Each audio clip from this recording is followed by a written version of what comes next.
got an expert panel here tonight who will introduce themselves in a moment. They're here to answer your questions from their different perspectives, to dispel some myths, highlight the opportunities and signpost the pitfalls. Remember, this session isn't about the politics of the proposal, but about practical considerations, things to think about and steps schools may want to take next. Okay, thank you. So now I'm going to introduce the panel. We're just going to take a minute each to introduce themselves. And on my right is Dave Baker. Hello everyone, nice to be with you. So Dave Baker, CEO, Executive Head Teacher of the Olympus Academy Trust. That's currently 1 all through school, 1 secondary, 2 primaries. And we're in South Gloucestershire, just outside Bristol. And we think we're going to double in size number of schools over the next few months. I'm also an elected member of the Head Teacher Board for the South West. Okay, thank you, Dave. Jeff Hart. I'm Jeff Hart. I'm Director of School Improvement Services at Best Practice Network. I'm here tonight because I'm also Vice Chair of Governors of a secondary school, and we're going through the process of looking at academy status and looking at the options for different maths or standalone. So I hope we'll talk a bit about that. Okay, and Ralph Batten. I'm Ralph Batten. I'm Director of Ocean Trust, one of the directors of Ocean Trust in Bournemouth, which is a multi-academy trust for schools. I'm also responsible for the standards subcommittee. I spent 6 years working with Serco Inspections as Assistant Director of Inspections on the Ofsted contract. Okay, thank you very much, panel. Well, in true question times style, we're going to take the first question, which is from Tony.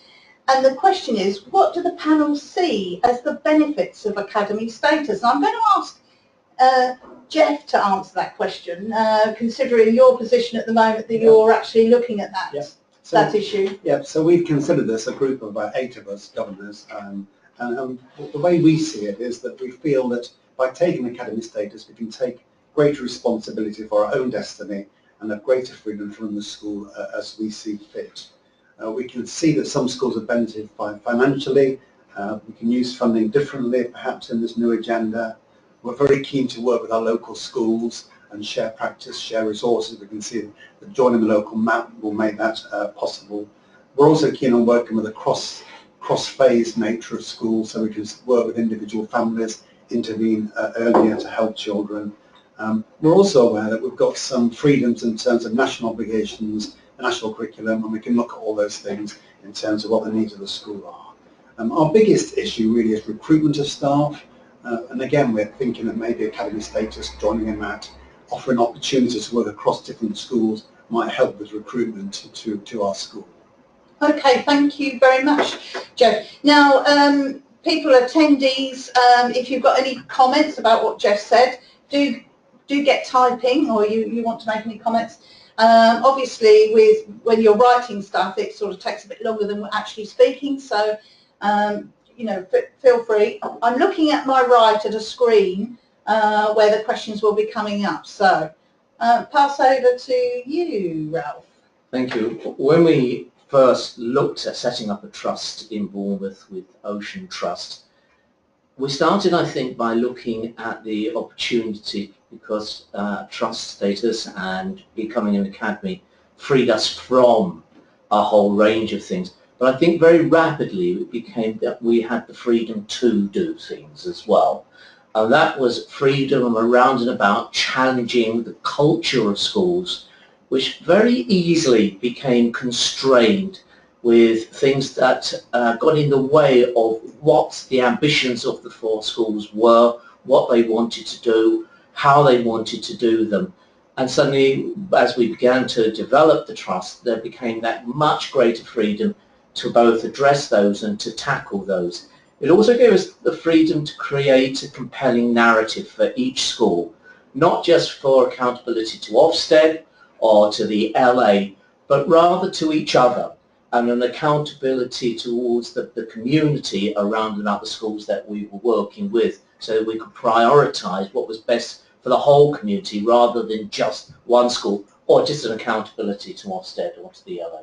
Okay, and of course, Dave, you know, being a member of the South West Regional Schools Commissioners Head Teacher Board, you will be a prominent campaigner for academic status. So tell us what you think. Who you think are main benefits? I mean, I think context is everything here, and in the southwest there are a lot of rural schools, a lot of small schools, and actually the multi-academy trust approach can create viability where viability is challenged. It can help overcome isolation and create partnership opportunities, and as already been mentioned, the idea of shaping one's own future, and clearly the whole thing about creating economies of scale. Values, absolutely at the heart of it, and of course school improvement and outcomes for larger groups of young people must be at the heart of it.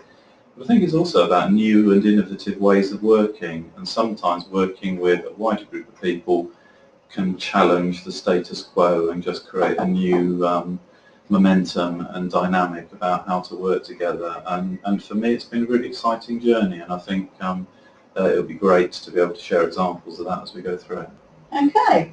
I'm just looking on the board because actually we have got a comment come through. Mary, do you want to read that out to us? It's from Phil Hazlitt, and he says, you all mention local trusts. Is that how you see the ambitions of the white paper being delivered, or do you see more larger national chains? Okay.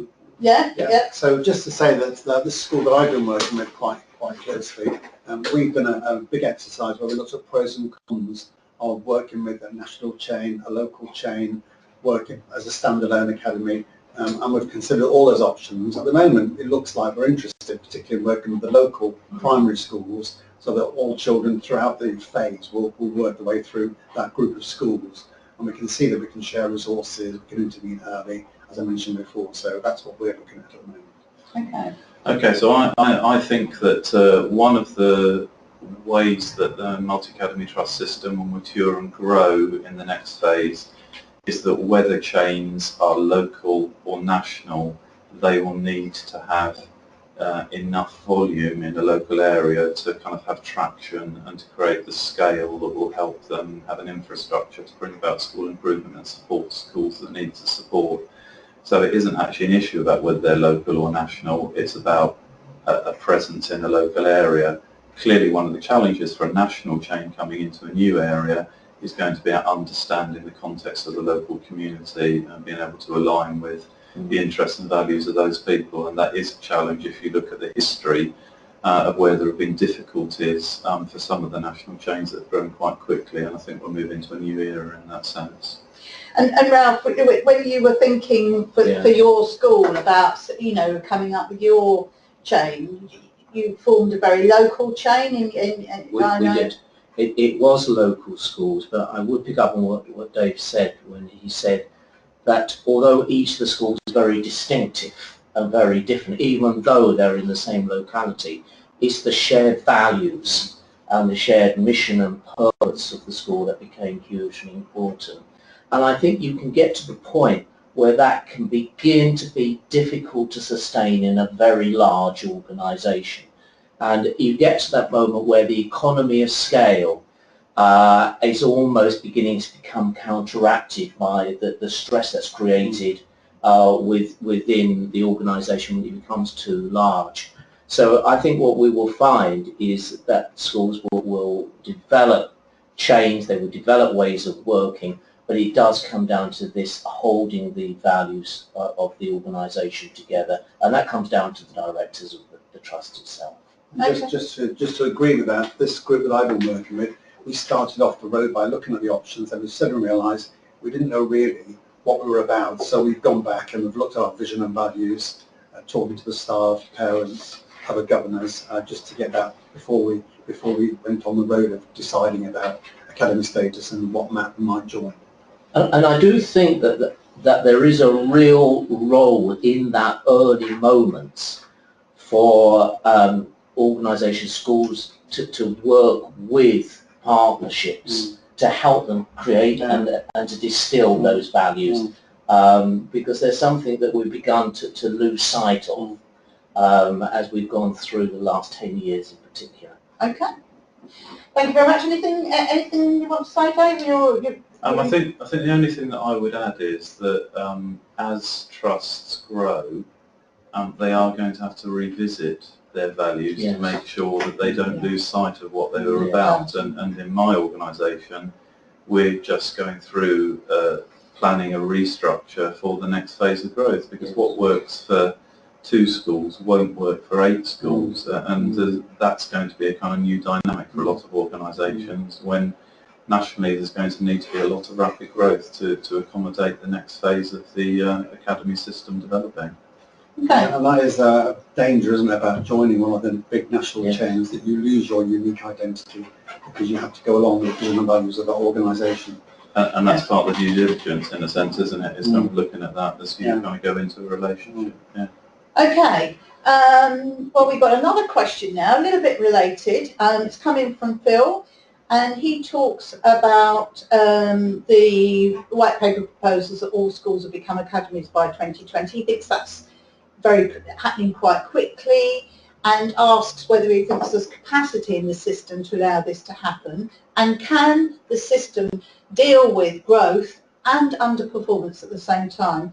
And we've had a related question in from Judy up in Middlesbrough, who's asked us about, it's a sort of related question about the sort of the ability of the DFE and or the EFA to ensure accountability, given some of the sort of recent high-profile cases of financial impropriety we've been reading about recently. And she said, in a full academy system, it should be a priority for the government to ensure that the system will be completely and totally fair? So I think I'll start off with you, Dave, on this one. So if I pick up about the idea of all schools being on a journey to becoming academies by 2020, and is this too rapid? I think if you look at the time scale as being over 3.5 years to the end of 2020, and look at how the system has changed in the last 3.5 years, a lot can happen in that time. And actually 3.5 years is a long time, and my advice to people would be, don't rush. You know, it is about having the discussion, it is about starting to plan, but you don't have to be at the end of that road immediately. So don't panic. I think what we'll see is a rationalising of how trusts work together. We'll see reciprocity between trusts. I think we'll see some single academy trusts will realise that they don't have the capacity and they need to work with others and may align with other trusts. We may see multi-academy trusts having discussions about combining to create greater capacity in the local area. But it's not all going to happen overnight. This is going to be a kind of incremental journey over a period of time, and it's really important about looking at those values and looking at what's right for each individual organisation at each stage of the journey. And I think Dave's dead right to say don't rush, because this is a change that's going to be there for some time, possibly generations of children really. So it's best to avoid, I think, thinking about local personalities, for example, and to think, what are the principles, what are our vision and values, and can we work hand in glove with these people in terms of what they're about. But what would you say, Jeff and Dave, to that sort of that other argument that says, oh, if you wait too long to do anything, you could end up being the sort of the wallflower, the last sort of person sitting on the shelf. Yeah. And then you might face what it talks in the white paper about the Regional Schools Commissioner placing you in a mat or forcing academisation. Yeah. And then so is there not a balance to be had between making some inquiries and looking at the sort of situation and waiting and seeing what happens? I think you've got to do a professional role, a professional job really, in terms of looking at all the options, thinking about it, taking some time over that, checking out with stakeholders, checking out with some children, if you've got that sort of democracy in your school, which you probably have, and then making a decision. You're right really, if you hang around for 2 or 3 years, then the options are going to close down possibly. Yeah. And I suppose my version of don't rush is, if you're the head of an RI school that is expecting an inspection between now and July, this is a massive distraction. So get the priorities that you already have lined up sorted, and then come back to it in the autumn. But engage in the discussions that are going on in the meantime. it's going to be a gradual process. There'll be those who rush, as is always the case. There'll be those who are already on that kind of journey of planning. But you know, there'll be different opportunities at different stages along the line. Before I bring you in, Ralph, we've had a comment here from Tim. Tim, who's logged in. Mary, do you want to read it out? Yep, Tim McShane has said, thinking about the creation of great leaders, do you see a system where chains will be responsible for this, or would this need to happen outside chains? How will they know what the grade is? Ah, right. Okay, so that's a new question. Let's think about. Let's park that for a moment and think. Right, Ralph, tell us what you think about this sort of question about growth and how long you should take your time. I think it's going to be a particular challenge for governing bodies to ensure that the school does focus still on the priorities. 3 years, 4 years is a long time in education. It's an incredibly long time in the life of a child in a school. Our first priority must be for the children that are attending our schools, and for governing bodies to make sure that as this process is going on, it doesn't create that distraction where we suddenly see things happening in the school that impact on standards, on the well-being and the attainment of our pupils. So I think there's a real need for governing bodies to be informed well and to be supported well, in particular at this moment, as this process goes on. Okay, that's a really good point. And Dave, did you want to make a comment about the sort of related question we've had from Judy about this balance between sort of, you know, the accountability and making sure that the DFE has got the systems in place to look after, you know, what's 26,000 schools, is it something like that, of that nature? I think one of the difficulties is that the high-profile cases that you read about that, you know, are brought to our attention by publications such as the TS and Schools Week and other organisations, quite rightly, there's a danger associated with that the majority get tarnished by the reputation of the minority. And I think actually there's incredibly robust processes and governance in place in many academy trusts. The Education Funding Agency publishes a financial handbook that is the guiding document for financial arrangements each year, and they're very complex, but actually if you follow them you won't get into trouble. And there are a lot of arrangements in place to make sure that proper accountability is in place, and we already had a mention of governance. I kind of have a particular concern about organisations becoming multi-academy trusts and not really understanding about needing 2 tiers of governance, so that local governance is held to account by the board, and that's something that the system needs to address in terms of providing training and support. And I think the other thing related to that, from my perspective, is that we're going to move into a new phase now where a lot of the schools that are either single academy trusts or haven't yet become academies are good and outstanding schools, and they need a different approach from failing schools in terms of the way that they come into trust and the way they're supported, because they're not going to want that really tight, controlled approach. And if I give an example of Outward Grange Academy Trust, which I visited quite recently, they are completely upfront about the fact that they take over full control of almost everything, and they're really successful at that. But they've acknowledged they need a different approach for good and outstanding schools, and I think that's a different kind of accountability that we're going to have to look at across the system in order to make sure that the structures support the different kind of schools that need different levels of support and challenge.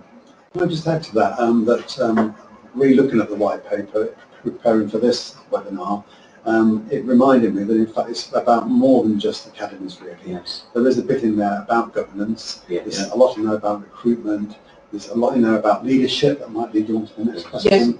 So it's important that people look at the whole white paper and not just a section on the school system.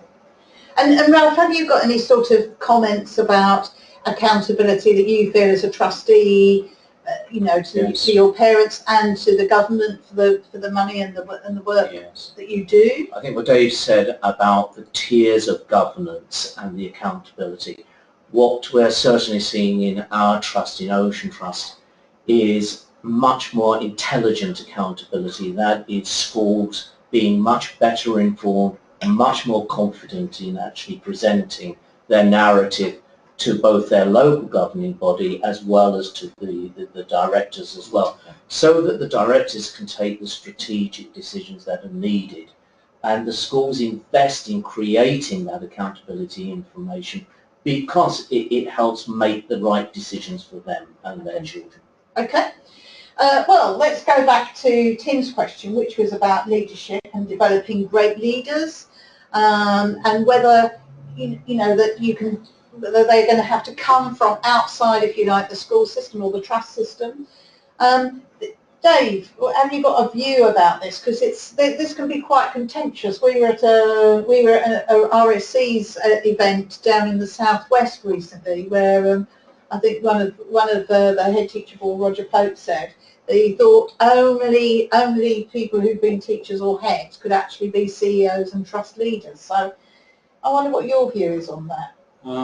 I think there's a danger that we'll see fragmentation if we're not careful in terms of that definition of great, and although the licensing arrangements may end as we know them for the national professional qualifications at different levels for leadership, I think we need some coherence, and certainly I've been having discussions in the southwest about making sure that there is coherence and that there's a consistency of standard across.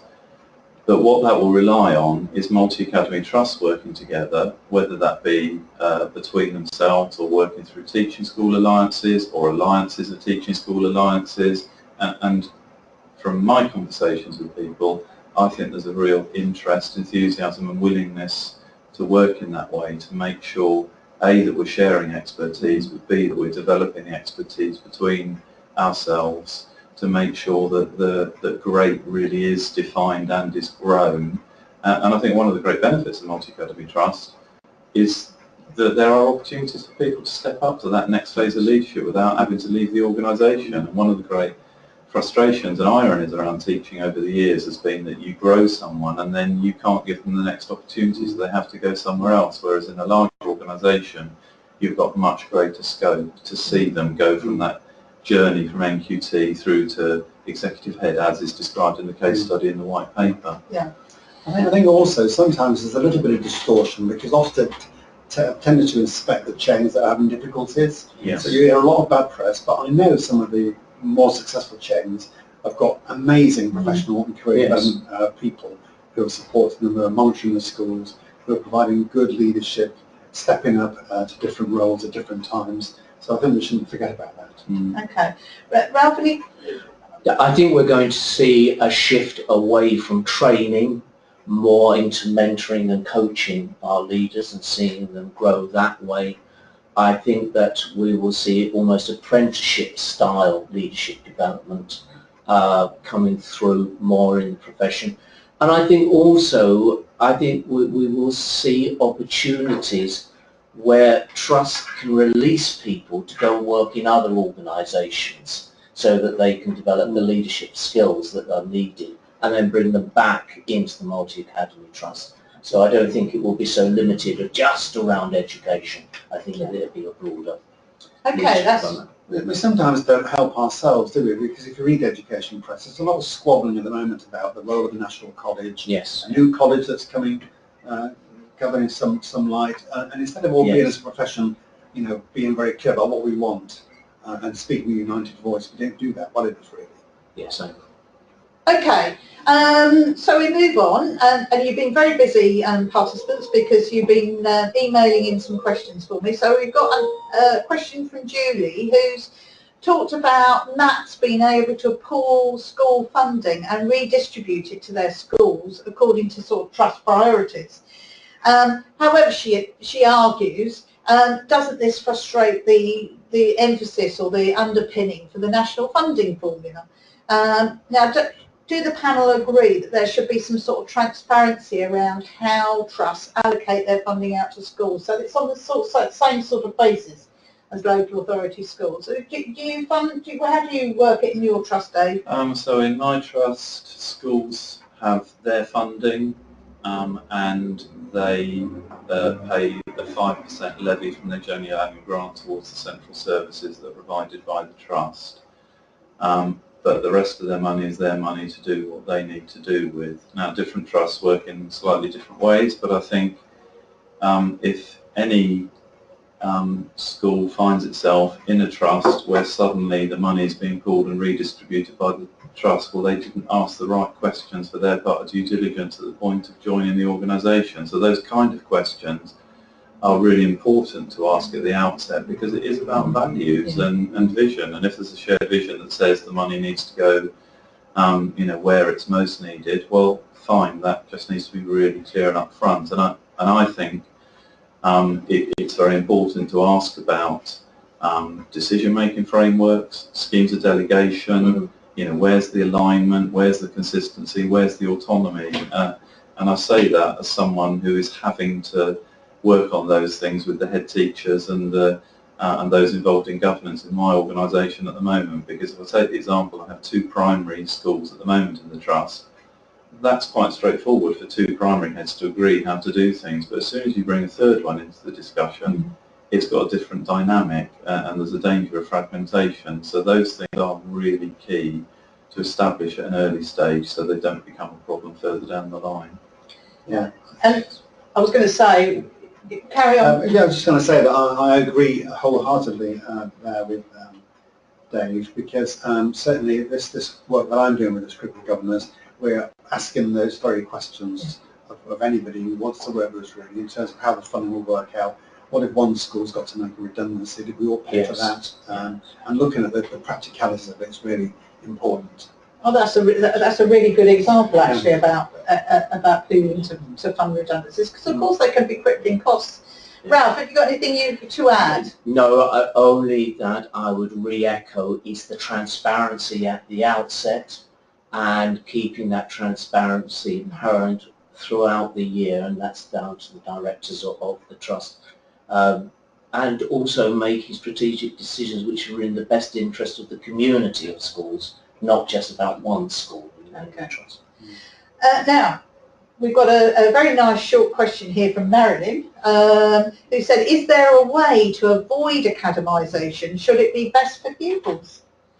So I assume that's when you've done your, you've looked at all your options and you think, actually, it's better to stay as we are.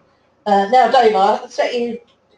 Well, the answer today is yes, because it's not enshrined in law yet, but the intention, as we know, through the white paper, is that it will become, law. So all schools will have to do that, and I think at this stage it's watch this space. But I would say it's naive to bury your head in the sand and think it might go away, because it might get re-engineered slightly or tweaked around the edges, but I don't think the intention will go away. And one of the reasons for that, as is articulated in the white paper, is that for the government it's very complex having 2 different systems for funding schools, and that clearly is a driver around wanting academisation, and having seen the benefits of the academisation to this stage, there seems to be interest in pushing that further. So you don't have to lose what's good about your ways of working when you become an academy. Is, I suppose, the counter argument. Okay. I think also that in education, all the time we deal with the challenges of the day, the issues of the moment, and there'll be changes to this white paper. Yes. This is a white paper, as it goes through the democratic process. But as Dave's already said, we've got a 6-year period to sort all this out, really. I think the local authorities, not mentioned as much yet, but I think their role is being redefined through the white paper. But no doubt they will take action to preserve some of their responsibilities through various ways. And finally, we will have to work within the law and government decree at the end of the day, but we'll see how that develops. Okay. Ralph, anything? No, I think that if a school is looking at a particular type of academisation and it's not in the best interest of the children, then they have to look at what the academisation was like and make sure that the academisation is in the best interest of their children. Yeah. But I would agree with Dave. I think it's something that's going to almost certainly happen. But it will change, and what the expectations are will change over the next few months. Yes. So I hope that's answered your question, Marilyn. Now, we'll move on. We've got another question from Phil. He's very interested. One on the board. Oh, we've got one on the board. We'll do him after, I think. Okay. But we'll look at Phil's question, which is about requiring the removal of parent governors. He's interested in the panel's view about that, because he thinks surely parents need to be involved. And how does it work how does that all work in a maths? Ralph, do you want to, you sort of nodding? Well, in Ocean Trust, we obviously preserve the local governing bodies, and they still have a vital role, and that includes the parent governors. It's not so much the requirement to remove governors, it's removing the requirement to have a set number of governors, and I think this is very different. And if a governing body wishes to maintain and keep parent governors, and I would absolutely agree because of the democratic accountability, I think there is a real need for that. At this moment, certainly within our trust, we would want to preserve that. Yes. I think also, the parent governors I work with, they do bring a different perspective. They know day to day how that school operates really, and what the impact is on their children, and they feed that in. So I think they are an important stakeholder. And as Ralph says, in the white paper, what it says is that academies will decide whether or not, rather than you can't have parents. No, it doesn't say that you mustn't have parent governors. It just says that it removes the compulsion. Now, Dave, tell us what your view on this is, because you're running a big trust. So I think there are different aspects of this.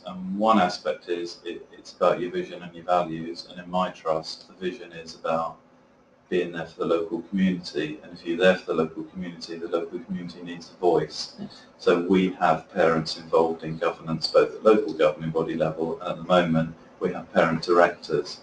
The challenge for us is that as we grow, we can't keep having a parent and a chair of a local governing body joining our board, otherwise we're going to need a larger room and decision making will be challenging. So I think what's behind what's in the white paper is that if trusts are going to grow and have more larger trusts, actually you have to move away from a representation model towards a skill-based model, certainly at board level. So you may still have parents who are on the board, but it will be about what they bring in terms of skills rather than being there because they're parents. And I think from my perspective, we value the parental input. We will still want them to be involved in governance, and we need to make sure we capture their views and give them opportunity to share their opinions in other ways as well, so that it is meaningful, because it is their school at the end of the day and their trust. Yes. Their children, Yeah. And we've had a comment from Tim who said we call them governors, but won't they be directors? Do you think parents really understand what that means? Probably some do. Yeah, I mean, there's a difference between the two. So that's the bit about the 2 tiers of governance, because in terms of the legal entity, the trust, the members devolve the responsibility in most cases to trustees or directors. You can call them either. And then governors are the local governance committee bit of that structure. So that's the difference between governor and director. Okay. I think it was quite worrying when one academic chain announced that they were going to stop local governing bodies as such. And I thought, can that be right? Yes, yeah. I think it was EACT announced that. But I think that what was really unusual about that is they obviously hadn't told the local governing bodies before they announced it nationally, which was a bit of a disaster. I mean, on that sort of subject about local governing bodies, I mean, Ralph, you're definite that your trust will keep local governing bodies. Yes, I think that the voice of each distinctive school is important, and I think there are some decisions that are being made at that level. I do agree with Dave, though, however, that as multi-academy trusts grow, there's going to be a need to control the size of the directors and that top tier. And again, I would come back and say that during that period of growth, I do think that there's going to be a need for advice, support and help coming in to ensure that that happens. Otherwise I think the thing could just grow like Tom said, and it needs to be steered. Okay. Well, I thought actually now we might have a quick question on special schools. We'll come back to funding in a minute, but we've rather done funding for the bit. About LAs and we've got a question about local authorities. But let's just talk a bit about special schools. And we've had a question in from Nick. He said, have there been any indications for the future of special schools? He said, we are already a trust and foundation school. How will this affect us? Are we correct in assuming we will also be expected to become academies? And if so, how much of the current local education authorities, i.e. the healthcare PANs, allocation to specific schools will be transferred to from the local educational authority to any new special school academies? And I'm going to ask Dave to answer this because obviously from his head teacher board, I mean, I don't think any of us have a special school in the trusts, but from your head teacher board experience, you have looked at a lot of proposals for special schools. So within the Southwest there are different models. There would be some trusts which are standalone. More commonly there will be groups of special schools within perhaps the local authority area who've formed a trust between themselves to coordinate provision of different kinds, often in special school provision, by being in one trust. And then also there are a number of trusts that are now mixed economy trusts where you might have special schools, mainstream primary and secondary schools, a UTC, a studio school, etc., etc. So actually there isn't a right way of doing it. It comes back to values and local context about what is right within that context.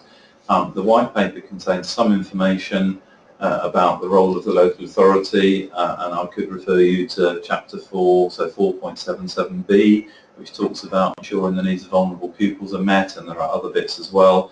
So there is some detail there, because it is clear that the local authority will have a role in terms of being an advocate for all young people in the local area, and I guess it's a white paper, therefore the details are still to be sorted.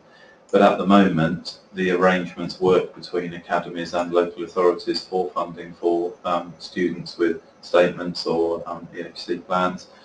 So that will refine, I guess, over a period of time.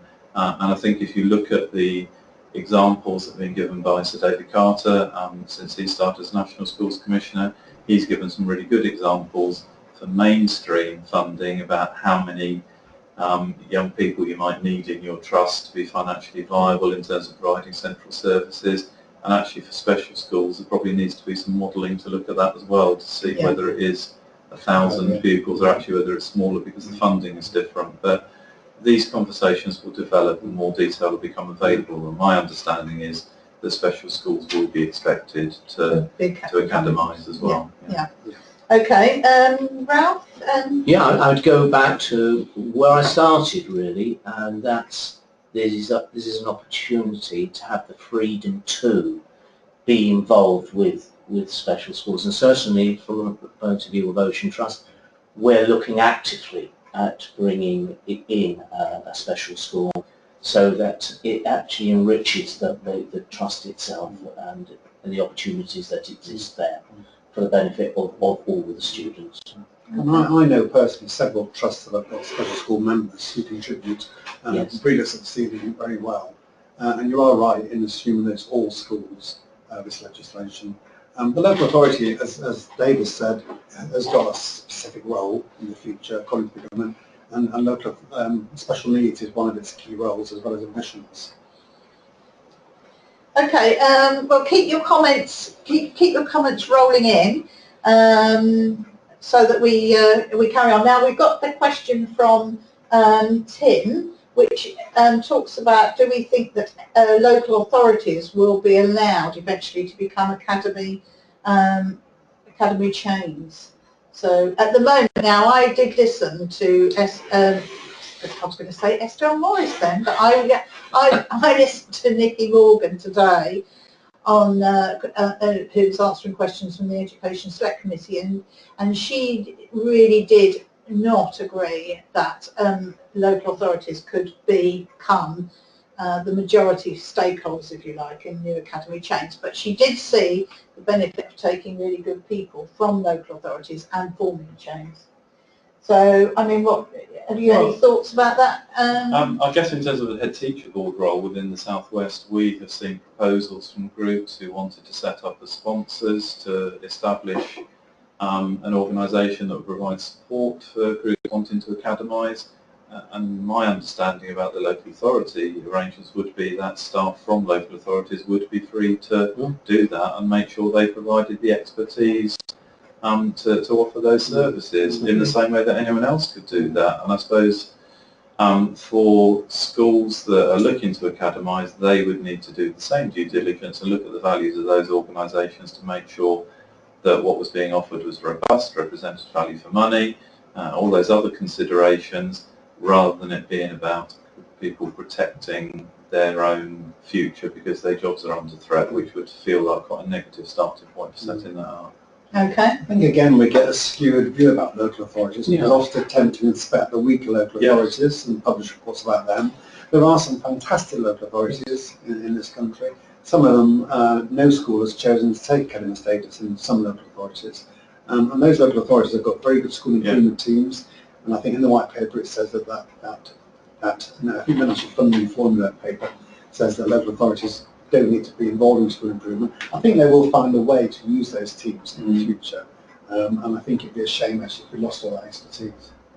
Yes, well, I was at an event on Monday with some people that run One Education, which is a company wholly owned by Manchester City Council, and that delivers not only educational support to all the to schools in Manchester that want to buy it, but to about 600 schools right across the north. So there are obviously opportunities, but at the moment, I was chatting to the guy that runs it.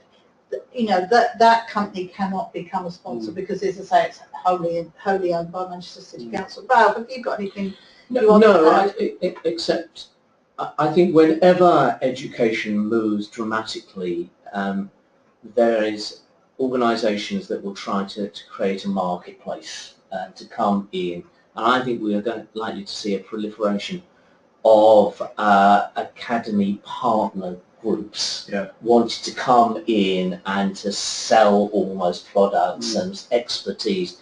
And I think there is that moment where new academies need to be very cautious about where they get that support and help from. And I think we might well see some of the LAs beginning to morph into those aspects as well. But I think we will also see a lot of independent organisations come in, exactly the same way in the early days of Ofsted. We saw exactly the same thing happen. And again, I think it's going to be an opportunity for schools to really look very carefully at what the offers are, to seek out the very best support that they can get at this moment, so that they make the right decisions right at the start. Okay. Can I come in again? Yeah, Sorry. of course. I'm just worried that I sound a little bit negative about local authorities, and I'm not. In that we, as a trust, we buy services from our local authority. We work really closely with our local authority. But actually the role of the board of directors and the executive team in kind of these relationships is to ensure best value for money. And that's absolutely where it's got to be. It's got to be about quality. And if some of the high quality staff within local authorities choose to work in this different way with multi-academy trust, brilliant, bring it on.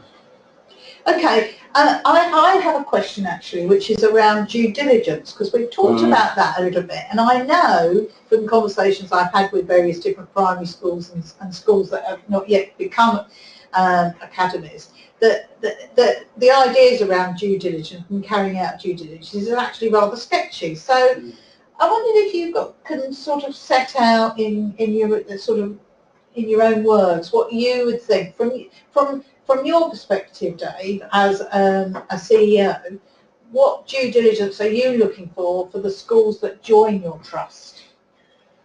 Do you mean for them to do? Yeah. Well, no, for you to Well, do. I asked that for a reason, because I think there is an assumption that due diligence is only a one-way. Yes. But I'm going to ask Jeff about that. So for the schools and multi-academy trusts that have asked to or expressed an interest in joining us, one of the questions I've asked them is, have you thought about what due diligence you're going to do before firming up that kind of expression of interest, because it is a two-way street.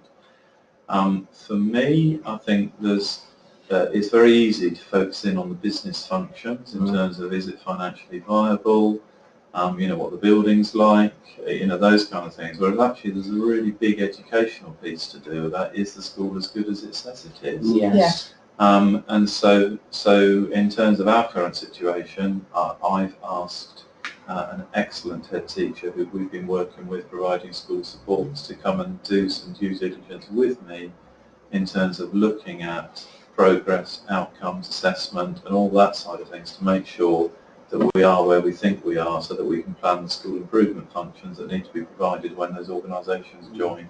I have a team of people who will do the HR, the finance, the premises, and I think that's much more straightforward, because there's a formula, if you like, and we have questionnaires to capture some of that information quite easily. And do you do the TUPE with the staff that are coming over, or is that's done by the trust that's joining in? Well, I think it depends, because in our current situation we've got one single school in a trust coming over, so actually there's no local authority involvement there, so it'll be about them and us running that. Another small multi-academy trust, 2 primary schools, again that will be us and them, and then one local authority school, and I think the local authority will be involved in that in terms of the personnel support there. So I think it is about being bespoke for each situation, but being really upfront about what the issues are, and the concerns, and giving people an opportunity to share their concerns and have enough information to make informed decisions. Okay, and Jeff then, from your perspective of looking for a school, what due diligence have you decided you're going to do? Well, one thing I think is very important is that when you're on this journey towards conversion, joining them, whatever, you do reflect back on what your vision values are, and also what your strengths and weaknesses are, as Dave was saying, because I think that's really important. In terms of due diligence, what we've done actually is we've compiled a document which has got all the pros and cons for each alternative, really. And in that we've got loads of due diligence sort of questions and question marks. And at the end of the day, it was what can the kids get out of this that's best for them, really. And that's why I suppose we're looking quite closely at working with the local schools across primary and infant schools, and special schools as well. But if you got into detailed negotiations, say for example, would you be looking at what sort of schools that you are joining in, making sure that there's nobody in that trust, or that the trust is sort of financially viable, so you don't end up joining and then end up sort of having to fund a big bill out of your surpluses, say for example. We've already said, haven't we, that before you join any organisation, you need to do a lot of work about what is the financial strength, what is the standards of the various organisations, and how much would you be liable for if there was a new weakness that came to light. So you need to do that work early on. Yeah, okay. And Ralph, as a trustee, what would you expect? I must admit to struggling at times with the huge amount of paperwork that lands as you go through this process. And one of the most helpful things that we in Ocean Trust began to talk about and implement was stress testing things.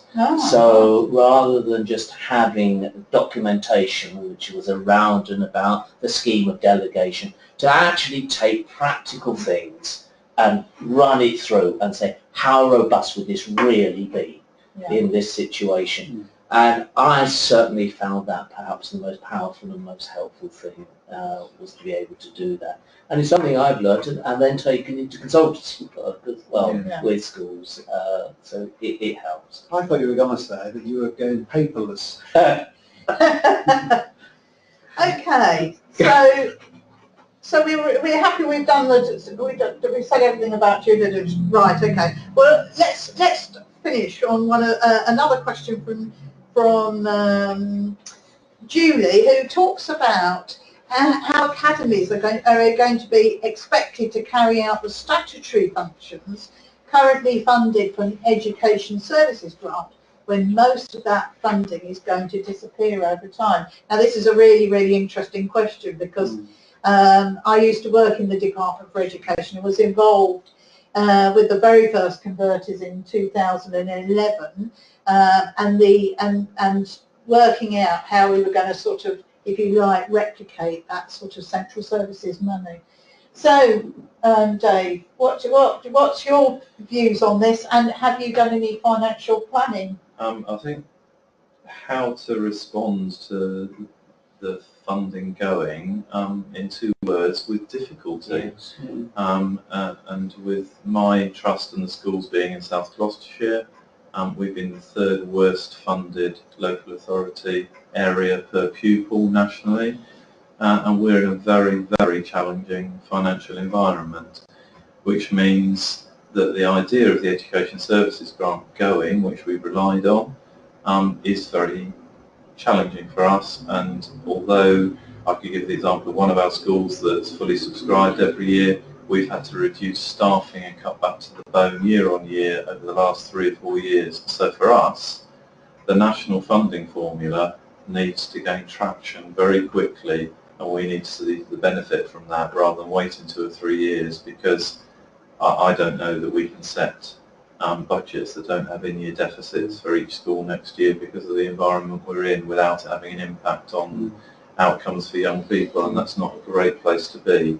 So to turn that into a positive, working within a multi-academy trust environment, you have an opportunity to make savings through the economies of scale by purchasing as a larger group, but you need to be large enough to create that scale. And I could give you a couple of examples, practical examples. We're going through a process of tendering for a catering contract across a large group of schools. We anticipate that we're going to maintain quality but make significant savings by doing that at the moment. That's one example. I could give you others. Okay. And that will go back into teaching and learning. I just want to say that the school that I've been working with is in the 2nd worst funded authority in the country pool. So times are tight, and we've got I think it's £7-8 million budget over the year, but we're having to really tighten our belts and look at capital projects, really about the reality of that, and look at starving costs. We've had additional governing meetings looking at the funding and the finance and how we're going to manage in the future. So it's very challenging times, and I think with difficulties it sort of sums up. Yeah, but particularly the Education Services Grant, which of course was all those local authority services, that local authorities, you know, like HR and finance and all of those things, and of course they would work out a sort of a pot of money, so you would get your funding formula money, and then you'd get what. But the truth, Christine, is that whatever you call it, whichever bit of the budget, it is just a reduction in your overall budget. That's all that matters at the end of the day. True, very true. Ralph?